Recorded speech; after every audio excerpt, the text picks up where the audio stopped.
Situado en el cinturón de fuego del Pacífico, Japón es un territorio esculpido durante milenios por la actividad geológica. La topografía de sus 6.852 islas y su costa irregular se ha visto moldeada por los numerosos volcanes de la región. En las empinadas pendientes que conforman el 70% de su superficie, la naturaleza se muestra tan maravillosa como amenazante. Atrapada entre las montañas y el mar, la población de Japón se agolpa en una estrecha franja de línea costera a merced de las olas, tal y como descubrió el mundo durante el tsunami de 2011 que desató el desastre nuclear de Fukushima.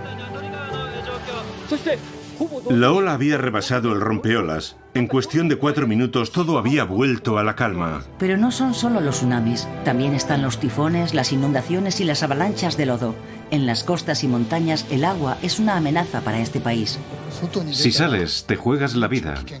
Es imprescindible quedarse en casa. Para protegerse, los japoneses plantan cara a las fuerzas de la naturaleza. En el norte del país, unos descomunales rompeolas desfiguran la línea costera. Hoy Japón está siendo arrasado por un tsunami de hormigón que ha relevado al tsunami inicial. En Tokio el agua se desvía por medio de unas titánicas estructuras. Todo el mundo considera este lugar como una especie de templo subterráneo. A la vanguardia de la investigación, Japón ha financiado una extraordinaria embarcación para estudiar las líneas de fallas submarinas responsables de los tsunamis de mayor magnitud. Esto no se había hecho nunca antes, por lo menos no a esta profundidad y en una falla activa. Por eso se ha desplegado tanta tecnología. Acostumbrados a adiestrar durante siglos estas aguas salvajes, los japoneses se han encomendado a la ciencia y a la tecnología. En plena era del cambio climático, su filosofía es un modelo de adaptabilidad, pero también nos advierte de la necesidad de entender nuestras limitaciones.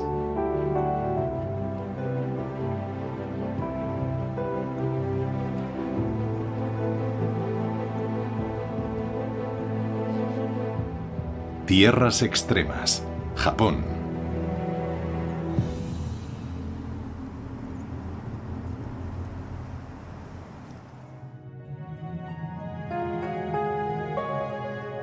Situada al norte del país, Hokkaido es la isla más salvaje de Japón. El Parque Nacional de Daisetsu-san ostenta varios volcanes en activo, tan majestuosos como amenazantes. Tras vivir durante siglos al pie de estos volcanes, han aprendido a convertir esa amenaza en un valor.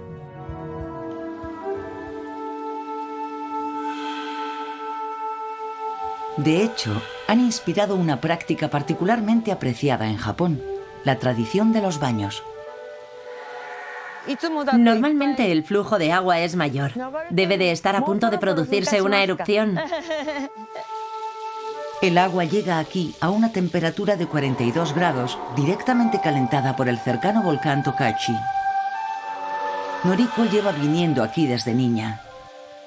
Los lugareños se hacen cargo del mantenimiento de las termas. Puede venir quien quiera. Es gratis. Hay muchos baños termales en Japón, pero yo creo que este es el más accesible. Porque hay un aparcamiento para los coches, y eso que estamos en mitad de la naturaleza. Estos manantiales naturales se conocen como onsens. Se enmarcan en complejos hosteleros tradicionales, como el que regenta Noriko. Situado a casi 2.000 metros por encima del nivel del mar, es el onsen más alto del país. Las habitaciones del hostal no tienen cuarto de baño. Los huéspedes se bañan aquí, en piscinas separadas. Antes de bañarte en el onsen, te tienes que lavar en una de estas duchas. El agua roja de la piscina viene directa del volcán. El agua está muy caliente. Este onsen tiene un alto porcentaje de hierro. Y las rocas han sido expulsadas durante una erupción volcánica. Los japoneses creen que las aguas volcánicas tienen virtudes terapéuticas y pueden aliviar toda clase de males y dolores. Hay unos 27.000 manantiales termales en Japón, cada uno con sus propiedades. Además de su alto porcentaje de hierro, estas aguas tienen grandes concentraciones de calcio y sodio. Por eso se dice que son aguas cosméticas. Tienen muchas propiedades beneficiosas.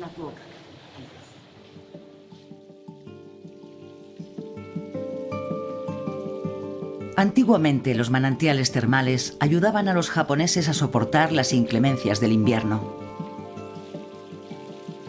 Pero este paraíso también conlleva un precio, ya que las aguas más beneficiosas también lo pueden destruir todo a su paso.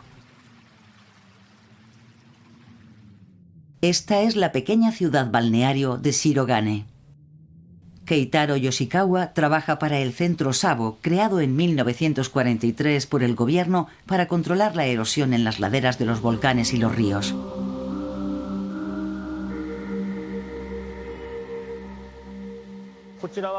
Este lugar es lo que se conoce en japonés como el dragón de barba blanca. Vienen muchos turistas, por lo que tenemos que pensar en la seguridad de los lugareños y de los propios turistas en caso de que el monte Tokachi entrase en erupción. Más abajo, el río no parece plantear ninguna amenaza para los visitantes. Pero la presencia en las inmediaciones del volcán Tokachi lo puede convertir en un torrente devastador, provocando lo que se conoce como un lahar.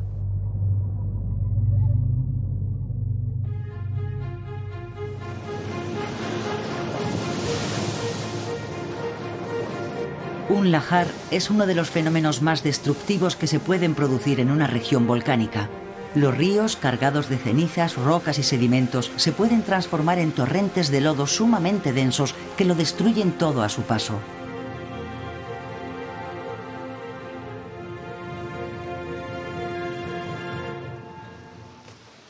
En la falda de la montaña se ha erigido una inmensa escalera para permitir evacuar a la población lo más rápido posible en caso de peligro.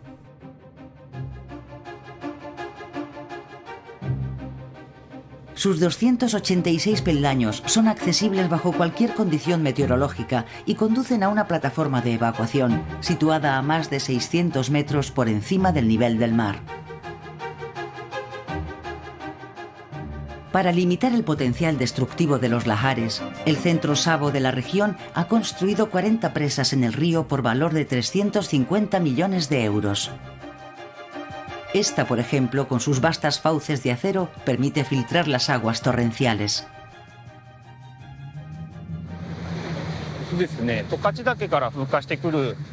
Los lahares son violentos torrentes de barro y tierra, causados por las erupciones volcánicas, y son conocidos por su magnitud y su fuerza.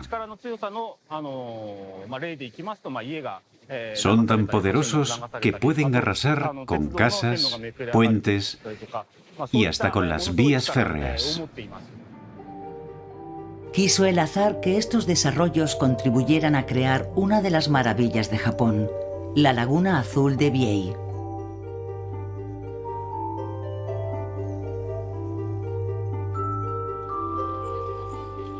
Cada día, miles de turistas acuden a fotografiar su vibrante color, que varía al ritmo de las estaciones. Se debe a la presencia de aluminio coloidal que refleja la luz del cielo.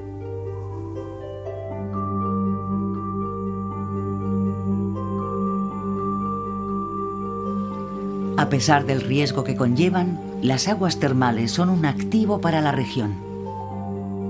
Hoy, gracias a la ciencia, han hecho posible incluso algún que otro negocio de lo más sorprendente. En la llanura agrícola de Hokkaido, al pie de los volcanes, donde las temperaturas pueden caer hasta los 30 grados bajo cero en invierno, Hiroyuki Nakagawa ha empezado a cultivar frutas tropicales. Dentro del invernadero, la temperatura es de unos 28 grados. Aquí tenemos mangos. En unos 2 meses serán así de grandes y estarán listos para la venta. Estos mangos estarán maduros en torno a la Navidad, completamente fuera de temporada. Para ello mantiene su invernadero a una temperatura de 25 grados, usando el manantial de agua caliente de sus tierras. Este es nuestro sistema. Las aguas termales subterráneas calientan la tierra y esta a su vez calienta el invernadero. Como los mangos necesitan temperaturas más bajas para florecer, Hiroyuki almacena nieve en un gran tanque y la usa para enfriar el invernadero en verano. Así, es capaz de revertir las estaciones empleando energías renovables. Al principio, parecía un poco arriesgado iniciar el proceso en diciembre, pero también presenta muchas ventajas. En diciembre no hay insectos, por lo que no hace falta usar insecticidas. Además, los inviernos en Hokkaido son muy secos, o sea que no hace falta usar pesticidas para evitar el moho que se forma con la humedad. Los mangos de Hiroyuki se venderán como regalos para el año nuevo, alcanzando precios de entre 100 y 250 euros. Es un negocio rentable que espera desarrollar también con la piña o el lichi.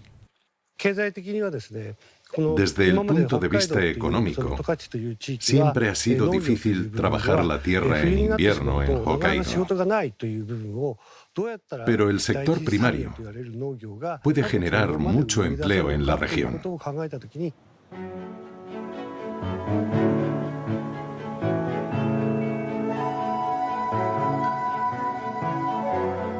En la otra punta del país, en el sur, el archipiélago de Okinawa está sometido a unas condiciones muy diferentes, pero no menos alarmantes. Con sus playas paradisíacas, Taketomi es una isla de postal. Se encuentra en lo que se conoce como el Boulevard de los Tifones, que se desatan por lo menos 3 o 4 veces al año, entre abril y octubre. Al igual que los huracanes o los ciclones, los tifones son unas tormentas extremadamente violentas. Con vientos de hasta 360 km por hora e intensas precipitaciones, se desarrollan encima de los océanos tropicales, donde la temperatura del agua supera los 26 grados y el mar es profundo. Después se dirigen al norte, descargando toda su fuerza cuando entran en contacto con la tierra. Situada cerca de los trópicos, la isla de Taketomi se ve particularmente afectada por este fenómeno. En los tejados de las viviendas, unas estatuillas sonrientes, mitad perro, mitad león, parecen desafiar a los elementos naturales. Durante siglos, los habitantes las han usado para apaciguar la cólera de los dioses. Kageyuki conoce todos los secretos de esta isla y sus tradiciones. Este alfarero se vino a vivir aquí hace 20 años, pero todavía le fascina la violencia de las tormentas tropicales. Los tifones son terroríficos. El mayor que he visto yo tenía ráfagas de más de 80 metros por segundo. Si sales de casa, te juegas la vida. Por eso es imprescindible quedarse en casa. Cada tifón es anunciado con varios días de antelación por la agencia meteorológica y su trayectoria es relativamente predecible. Así, siempre que se avecina una tormenta, el artesano cierra todas las persianas y se resguarda en su casa.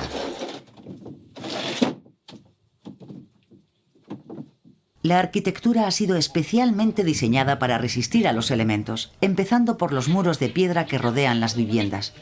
Su función es desviar el viento hacia los tejados para preservar fachadas y ventanas.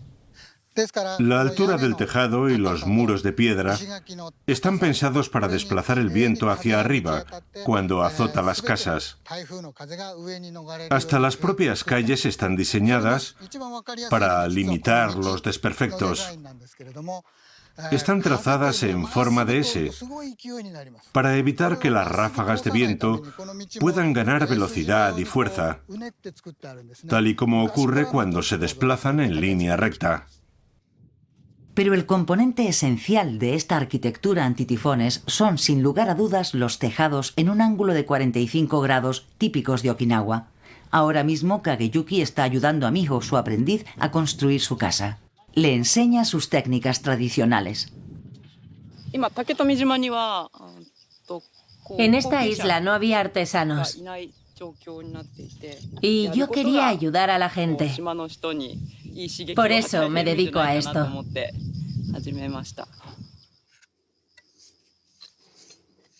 Los artesanos superponen 3 capas de tejas que luego sellan con mortero.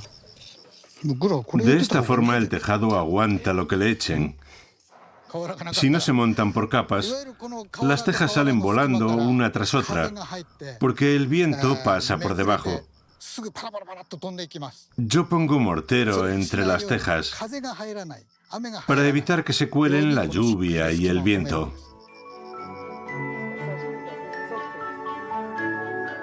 Poco a poco, los tejados de hormigón impermeabilizado están suplantando a las tejas. Miho y Kageyuki son los últimos guardianes de esta antigua ciencia que ha permitido a los japoneses sobrellevar su clima extremo.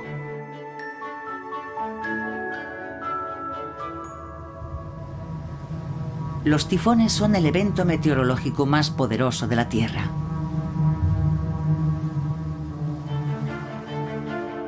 Pero, ¿y si fuera posible controlar su formidable energía?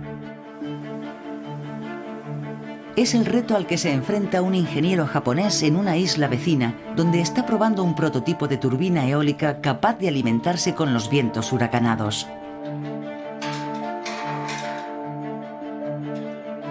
Conmocionado por el desastre de Fukushima en 2011, Shimizu barajó una novedosa alternativa a la energía nuclear. Emprendí mi investigación porque quería entender por qué hay tan poca infraestructura eólica en Japón. Fue entonces cuando descubrí que el país no tenía las condiciones meteorológicas ideales para las turbinas eólicas. Y ahí tuve la idea de crear una turbina que estuviera adaptada a Japón. Y para ello había que eliminar las aspas del diseño. Durante un tifón, las turbinas eólicas convencionales se inmovilizan, ya que podrían acabar destrozadas. Para esta nueva turbina se han utilizado cilindros que rotan sobre sí mismos. Así, al verse golpeada por el viento, toda la estructura se mueve en lo que se conoce como efecto Magnus. Es como tirar un penalti en un partido de fútbol. Si chutas con efecto, la pelota seguirá una trayectoria curva. Y si haces girar el cilindro, la turbina también dará vueltas.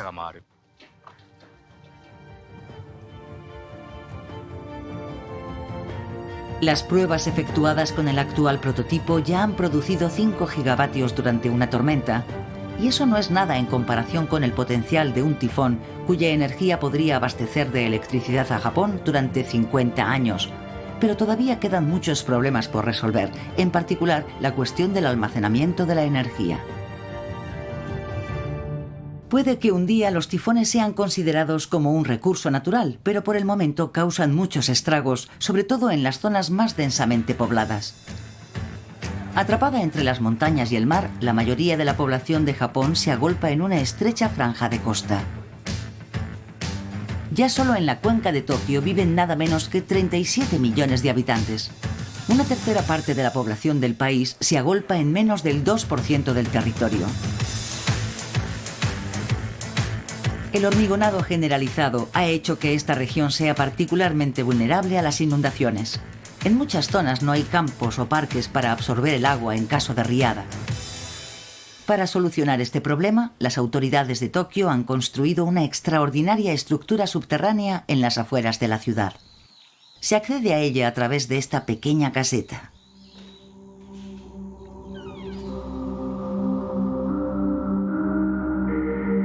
Cuando la región se ve azotada por un tifón o por un fuerte aguacero, el exceso de agua se canaliza hasta este depósito que puede almacenar hasta 670.000 metros cúbicos de agua.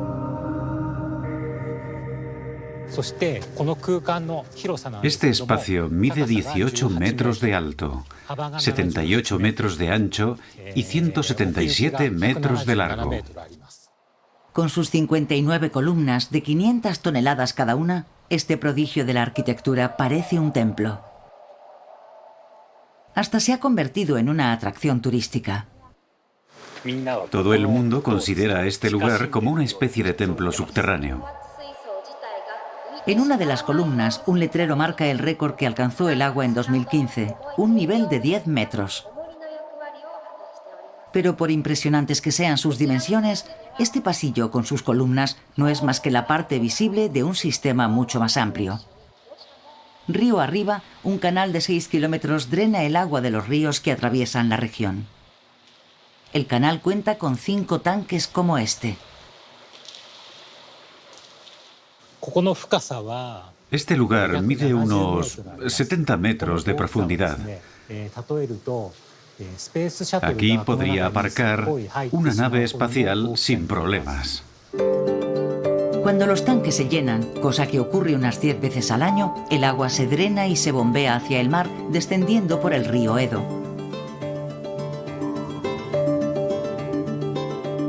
Las operaciones se llevan a cabo desde esta sala de control. Desde que se construyó la estructura en 2006, los estragos provocados por las lluvias han disminuido drásticamente. El último tifón que se declaró antes de 2006 inundó cerca de 3.000 casas, mientras que el siguiente tan solo afectó a unas 200, lo que demuestra que el sistema está funcionando. Por desgracia, y a pesar de esta estructura tan sofisticada, es imposible evitar por completo que se produzcan inundaciones. Se estima que va a haber, progresivamente, más lluvia cada año. Y eso quiere decir que vamos a tener que construir canales y tanques cada vez más grandes.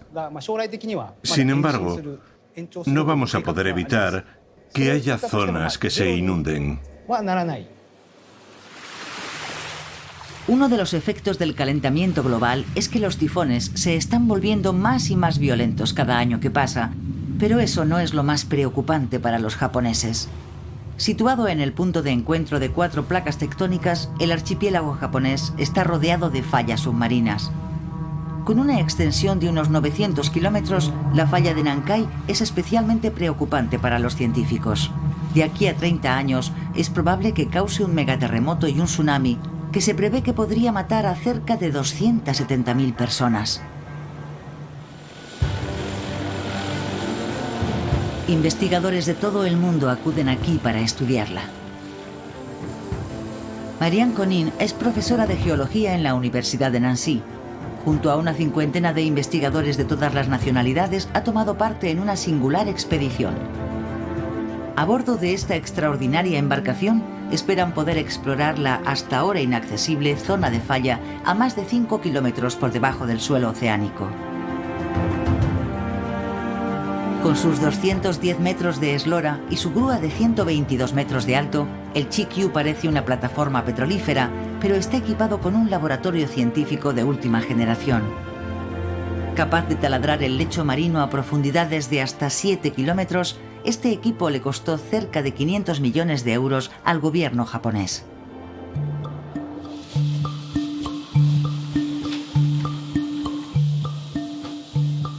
Debido a los frecuentes tifones que se desatan en la zona, la nave solo puede perforar unos pocos meses al año. El equipo acaba de regresar de su 10ª y última expedición. Están a 70 kilómetros de las costas japonesas, en lo que se conoce científicamente como una zona de subducción. Estamos en el punto de encuentro de 2 placas tectónicas. Justo debajo de nosotros tenemos la placa filipina, que pasa por debajo de la euroasiática. Por desgracia, en el punto donde se encuentran se traban, es decir, que no se pueden deslizar. Cuando las placas se traban en una zona de subducción, el riesgo de un terremoto es elevado. Por lo general, estas placas suelen avanzar a un ritmo de 4 centímetros por año. Al no poder deslizarse, acumulan una energía extraordinaria hasta que las rocas ceden y provocan un terremoto. Al moverse, las placas desplazan un volumen ingente de agua, y esto es lo que causa un tsunami, que no es simplemente una gran ola, sino un incremento temporal del nivel del mar. Explorando la falla, los científicos quieren comprender por qué están trabadas las placas para poder explicar mejor cómo el fenómeno genera megaterremotos y tsunamis. Este es el corazón de la zona de perforación. El acceso a la falla está a 2 kilómetros por debajo de la superficie del mar, donde se encuentra el pozo que llevan años perforando. El barco ha de permanecer completamente estático a pesar de las poderosas corrientes submarinas. Es todo un desafío. Ahora puede empezar la perforación propiamente dicha, que se lleva a cabo utilizando unos tubos inmensos ensamblados en secciones de 40 metros.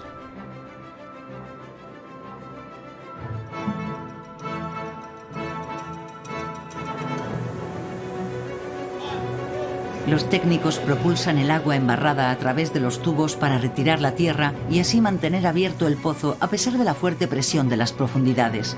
Cuanto más profundo es el pozo, menor es el diámetro, es decir, que su aspecto es el de un embudo gigante. En el fondo, la punta medirá tan solo 17 centímetros de diámetro. La zona que creemos susceptible de desplazarse y generar un megaterremoto mide cerca de 110.000 kilómetros cuadrados. Y queremos acceder a ella a través de una abertura de 17 centímetros más o menos. O sea que va a ser como una diminuta cabeza de alfiler en esta zona tan inmensa donde es probable que se geste un megaterremoto. Por ahora, la expedición ha descendido a más de 3 kilómetros por debajo del lecho marino. Quedan menos de 2 kilómetros para alcanzar la inexplorada zona de falla. Conforme avanza la perforación, los técnicos arrancan cascotes de sedimentos, unas muestras que resultan a menudo muy reveladoras.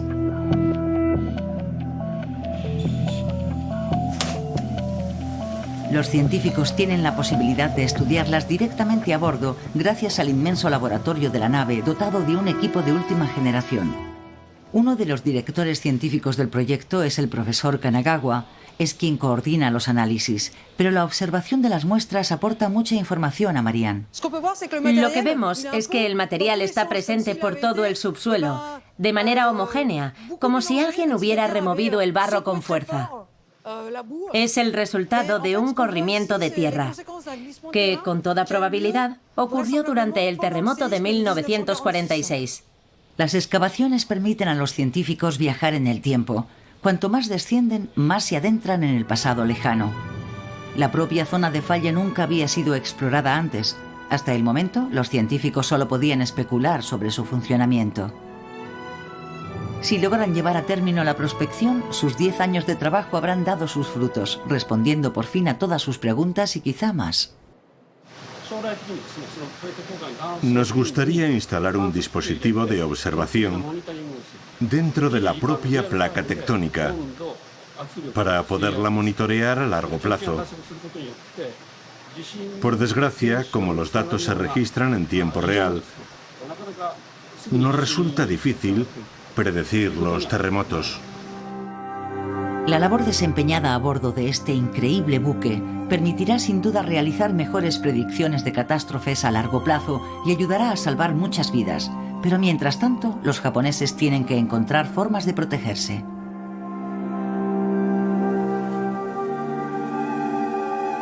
En el norte del país, la región de Tohoku padece de media un tsunami cada 70 años.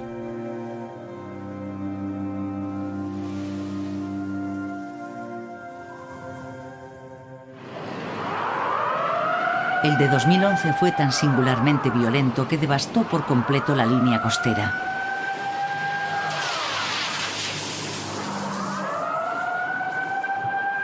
Para proteger a la población, el gobierno ha adoptado una serie de medidas radicales. A lo largo de varios cientos de kilómetros está construyendo un rompeolas para repeler las olas.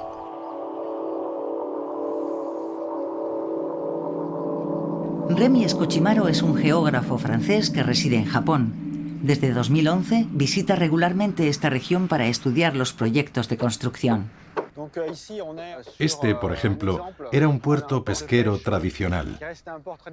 Antes, los barcos podían seguir la línea costera, pero hoy está recubierta de hormigón y han construido un muro de entre 10 y 14 metros de alto, en función del lugar. Yo lo llamo la barrera contra el Pacífico.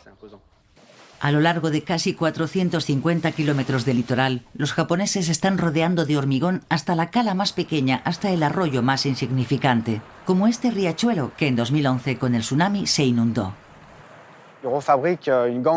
Están erigiendo un cinturón de hormigón en torno al lecho del río, más adaptado a las dimensiones de un tsunami que a las de un río. ¿Pero será eficaz este hormigonado intensivo del paisaje a la hora de repeler un nuevo tsunami? Las medidas antisísmicas de Japón se hallan entre las más rigurosas del mundo, pero los ingenieros siguen estudiando medidas para protegerse contra las olas gigantes. En 2011, el tsunami mató a cerca de 18.000 personas frente a las 300 vidas que se cobró el terremoto. A unos pocos kilómetros de aquí, Taro fue una de las primeras aldeas pesqueras en beneficiarse de un gigantesco rompeolas allá por los años 50.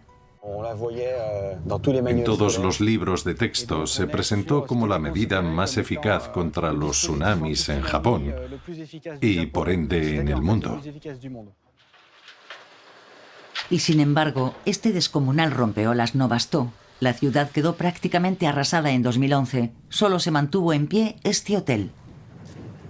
Minoru Obata presenció todo lo ocurrido ese día. Voy a abrir. Hoy es guía voluntario y comparte sus experiencias. La ola se estrelló contra esta pared del hotel. Llegó hasta la tercera planta y dejó un boquete a ese lado del edificio. Cuando saltó el aviso de tsunami, Minoru se subió a su coche y corrió a refugiarse en las alturas.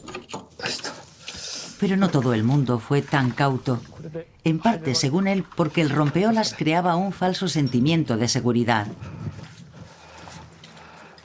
Recuerdo que me dije, ya verás, va a ser una ola de unos pocos metros, como de costumbre. Como teníamos una barrera antitsunamis de 10 metros, me fui a casa tranquilo.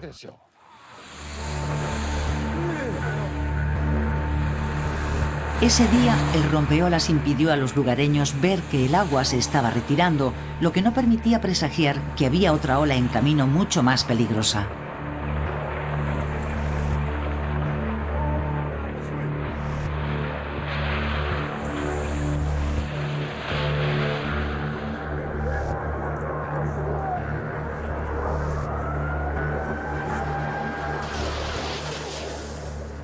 A los 5 minutos llegó un tsunami de 10 metros y poco después... Es difícil de explicar, pero cuando se abatió la tercera ola, de repente fue como si todo estuviera flotando. Había agua por todas partes. La ola medía unos 16 metros, así que rebasó el rompeolas casi al instante.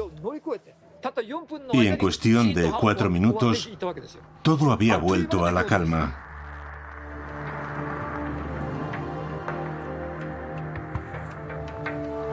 El rompeolas, que era el orgullo de la ciudad, quedó sumergido y parcialmente destruido. Y lo que es peor, al impedir la retirada del agua, dejó atrapados a algunos de los residentes. Fallecieron más de 100 personas.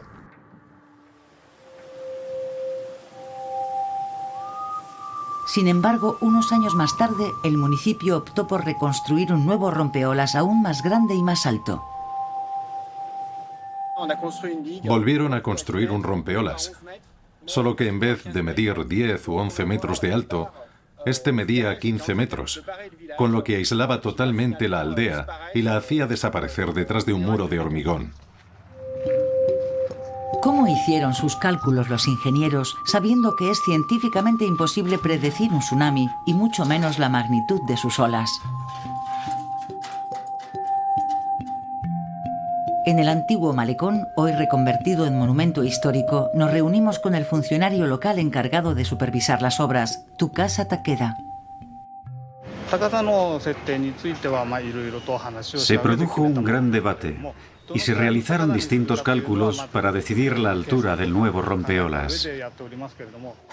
Esta vez habría el doble de capas.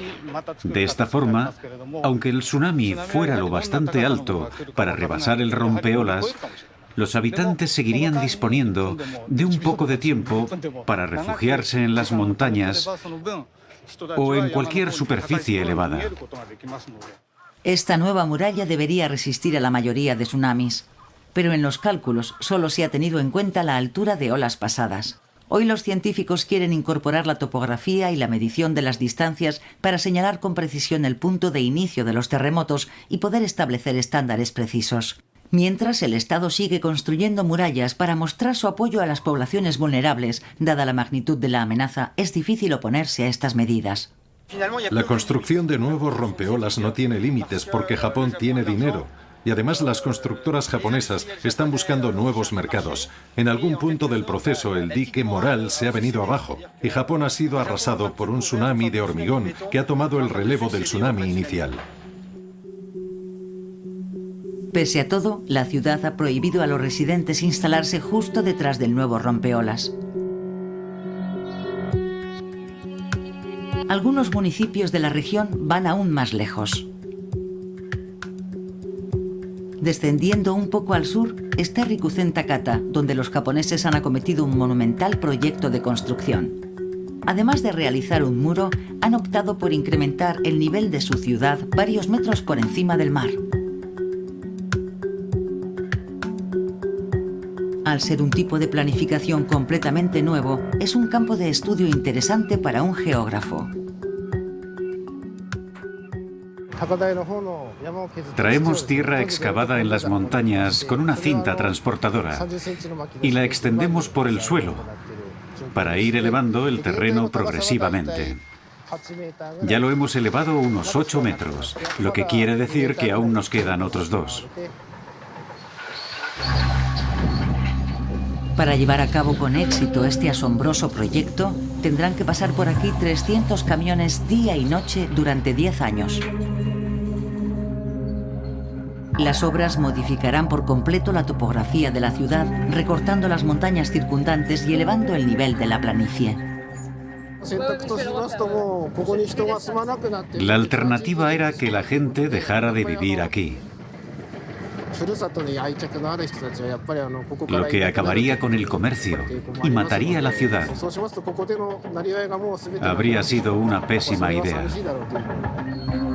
Antes del tsunami de 2011 vivían aquí unas 5.000 personas. Muchos aún poseen parcelas de terreno. Los japoneses parecen dispuestos a hacer todos los sacrificios necesarios para preservar su espacio vital. ¿Pero no es lo que le espera a toda la humanidad en plena era del cambio climático? De buenas a primeras puede parecer una solución un poco desproporcionada, pero por otro lado este proyecto tan colosal se puede ver como un modelo de lo que se puede hacer para combatir los tsunamis y protegernos contra el aumento del nivel del mar, ya que cada vez va a haber más regiones del mundo expuestas a ese riesgo. A lo mejor es una solución que ganará adeptos y se acabará extendiendo por todo el planeta. El calentamiento global podría obligarnos a todos un día a adoptar estas medidas tan extremas. Sin embargo, en Japón hay quien aboga por un enfoque diferente que aproveche las fuerzas de la naturaleza en vez de combatirlas. Esa es la filosofía de algunos lugareños que se han propuesto resistir al tsunami de hormigón. A menos de 20 kilómetros de la ciudad elevada, es posible hallar un paisaje natural que se conserva tal y como era antes del tsunami y de los programas de reconstrucción. Shigeatsu Hatakeyama es un ostricultor de 75 años. Está determinado a proteger el entorno en el que cría sus ostras.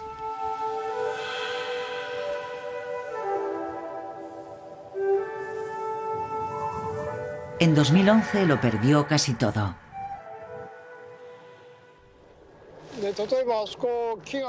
Fijaos en ese árbol, el pino muerto de ahí. La riada arrastró las casas que había ahí, arrasó con todo. Todo desapareció. Como la mayoría de los ostricultores, Shigeatsu quiso retomar su actividad contra viento y marea. Al cabo de unos meses se llevó una gran sorpresa. Sus ostras crecían ahora el doble de rápido que antes. 8 años después del desastre, siguen alcanzando un tamaño impresionante. Las ostras son la fuente de la vida. Al principio, las autoridades sanitarias temieron una contaminación radiactiva de las aguas a raíz de Fukushima. Pero las investigaciones no detectaron ninguna traza de radiactividad. Hay otra explicación para su excepcional crecimiento. Después del tsunami, el profesor Tanaka de la Universidad de Kioto vino a hacer unas pruebas y a estudiar el plancton. Fue entonces cuando descubrió que se había producido una explosión en la población de plancton. Ahí supe que el mar había resucitado. Según el ostricultor, el tsunami que abarrió la costa acarreaba numerosos nutrientes beneficiosos para el crecimiento de las especies marinas. Para confirmar su teoría, adquirió una gran parcela de tierra al lado del mar y la puso a disposición de los investigadores. Masaru Tanaka, profesor de biología en la Universidad de Kioto, se ha interesado por la tasa de crecimiento de las formas de vida marinas a raíz del tsunami.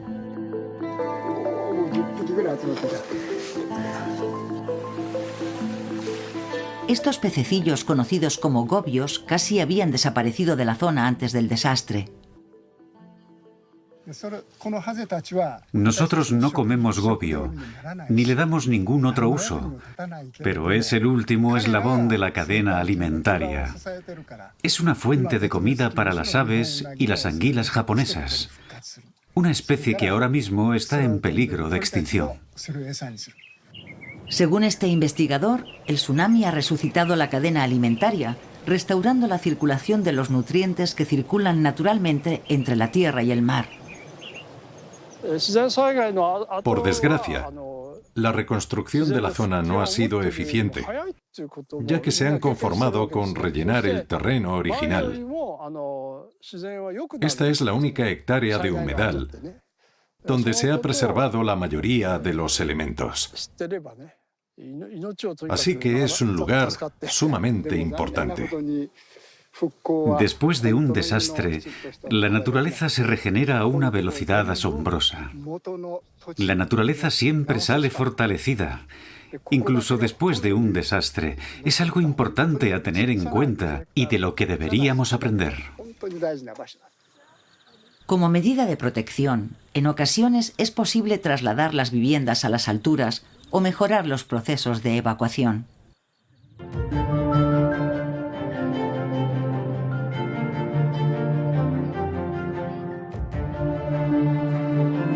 En Tokio, unos emprendedores visionarios apuntan aún más lejos. ¿Cabe? A lo mejor si fuera más pequeño, si no me da que no va a poder ser. Estos hombres trabajan para una de las constructoras más importantes de Japón. Ah, aquí llega. Con sus gafas de realidad virtual, están visualizando un asombroso proyecto de ciudad flotante totalmente autónoma, una construcción que permitiría eludir los ciclones y los tsunamis. Es un poco como estar en una isla, ¿verdad? Sí, ya veo.